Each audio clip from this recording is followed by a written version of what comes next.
আসসালামু আলাইকুম সম্মানিত ভাই, আপনারা দেখছেন হোসেন মিডিয়া। আজকেও আমি একটা রুগী দেখতে যাচ্ছি। এটা হচ্ছে আপনার ফরিদপুর চরভদ্রাসন। তো সকলেই অবশ্য দোয়া করবেন যে আমি যে রুগীর জন্য যাচ্ছি, ট্রিটমেন্ট দিতে যাচ্ছি, যাতে আল্লাহ তাআলা ওনাকে সুস্থতা দান করে।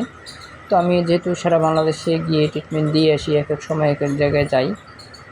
তো আজকে আমি অবশ্য আজকে খুব ভালো লাগতেছে যে এখানে যে নদীর উপর দিয়ে যাচ্ছি, পদ্মা নদী। তো আসলে দেখতেও খুব আসলে চমৎকার, খুব দারুণ লাগতেছে। নদীটা অবশ্য অনেক বড়, বিশাল বড়।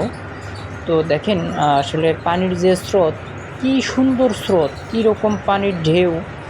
লঞ্চে যাওয়ার আসলে একটা মজাই আলাদা। আমি বাইকে অবশ্য আমার লঞ্চে অবশ্য রাখছি, লঞ্চে রাখেই কিন্তু আমি আসলে যাচ্ছি বাইক রেখে। তো এখানে আসলে বড় বড় বাস, তারপরে বড় বড় কন্টেইনার তো দেখতেছি যে লঞ্চের উপরে আসলে দেখতেই ভালোই লাগে। তো আসলে খুব কী বলবো, খুব একটা মজার বিষয়।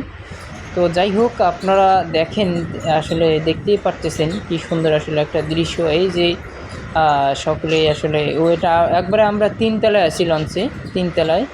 হ্যাঁ, এই যে এটা হলো আপনার ওই যে কী যেন বলে, পাইলটের রুম, মানে ড্রাইভারের রুম। হ্যাঁ, এই যে দেখেন, এই যে ড্রাইভার সাহেবরা ওখানেই।